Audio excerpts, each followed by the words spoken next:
ഇതിനു മുമ്പ് കണ്ടിട്ടില്ലാത്ത മമ്മൂട്ടിയുടെ ആ രാക്ഷസച്ചിരി 400-ലധികം സിനിമകളിൽ പകർന്നാടിയതിനേക്കാൾ ഗംഭീരമെന്ന ആരാധകർ. കറുപ്പിലും വെളുപ്പിലും കഥ പറയുന്ന ഭ്രമയുഗത്തിലെ കൊലച്ചിരിച്ചിരിക്കുന്ന കാരണവർ ആരാണ്? സെക്കൻഡുകൾ കൊണ്ട് മിന്നിമാഞ്ഞു പോകുന്ന മനയിലെ കാരണവരുടെ ആ രാക്ഷസച്ചിരി ചലച്ചിത്ര പ്രേമികൾ ഏറെ കാത്തിരുന്ന മമ്മൂട്ടി ചിത്രം ഭ്രമയുഗത്തിലെ ഒരു രംഗമാണ്. 400-ലധികം സിനിമകളിൽ മമ്മൂട്ടി എന്ന നടൻ പകർന്നാടിയ ഒരു കഥാപാത്രത്തിലും ഇങ്ങനെ ഒരു രംഗം കണ്ടിട്ടില്ല. വിധേയനിലും പാലേരി മാണിക്യത്തിലും മുന്നറിയിപ്പിലുമെല്ലാം മമ്മൂട്ടി അവിസ്മരണീയമാക്കിയ വില്ലൻ കഥാപാത്രങ്ങളുടെ ഓർമ്മ മിന്നിമാഞ്ഞു പോകുന്നുണ്ടെങ്കിലും ഇതുപോലൊരു മമ്മൂട്ടിയെയോ ആ ചിരിയോ കാണാൻ സാധിക്കില്ല.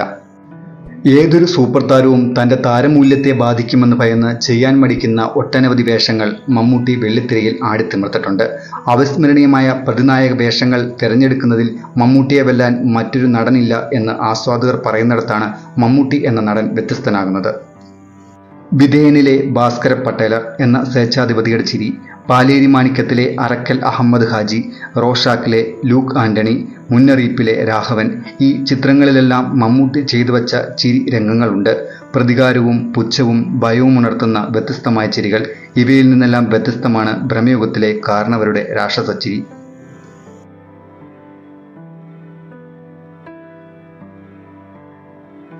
2024 ഫെബ്രുവരി 15-നാണ് ഭ്രമയുഗം റിലീസ് ചെയ്തത്. രാഹുൽ സദാശിവൻ സംവിധാനം ചെയ്ത ഭ്രമയുഗം റിലീസിന് തയ്യാറെടുക്കുന്നതിന് 3 ദിവസം മാത്രം ബാക്കി നിൽക്കെ ചിത്രത്തിനെതിരെ കോടതിയിൽ ഹർജിയെത്തി. സിനിമയുടെ സെൻസർ സർട്ടിഫിക്കറ്റ് റദ്ദാക്കണമെന്ന് ആവശ്യപ്പെട്ടാണ് കോട്ടയം ജില്ലയിലെ കുഞ്ചമൺ ഇല്ലക്കാർ ഹർജി നൽകിയത്. ചിത്രത്തിലെ മമ്മൂട്ടിയുടെ കഥാപാത്രത്തിന്റെ പേരുമായി ബന്ധപ്പെട്ടായിരുന്നു ഹർജി.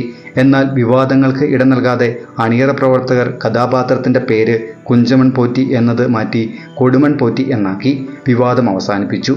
അതോടെ കുഞ്ചമൺ പോറ്റിയെപ്പറ്റിയുള്ള ചർച്ചകൾ സോഷ്യൽ മീഡിയയിൽ സജീവമായി.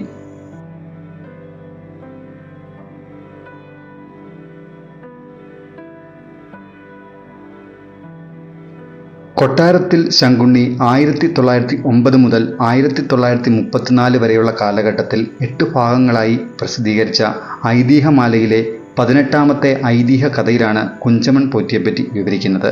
ഭദ്രകാളിയെ ഉപാസിച്ച് പ്രത്യക്ഷപ്പെടുത്തി മറ്റപ്പള്ളി നമ്പൂതിരിയെ ഒരു കുസൃതിയുടെ പന്തയം വെച്ച് കുഴിയിൽ ചാടിച്ച കുഞ്ചമൺ പോറ്റിയുടെ രസകരമായ കഥയുണ്ട് ഐതിഹ്യമാലയിൽ.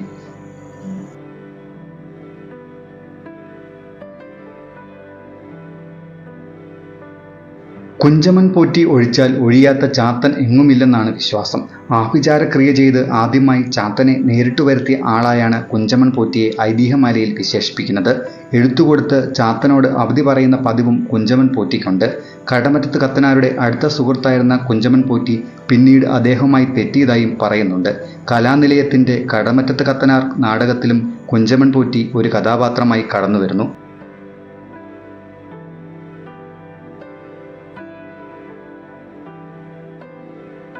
നിങ്ങൾക്ക് ഈ ചാനൽ ഇഷ്ടമായെങ്കിൽ ചാനൽ സബ്സ്ക്രൈബ് ചെയ്യാനും ലൈക്ക് ചെയ്യാനും മറക്കല്ലേ. മറ്റൊരു വീഡിയോയുമായി വീണ്ടും കാണാം. നന്ദി.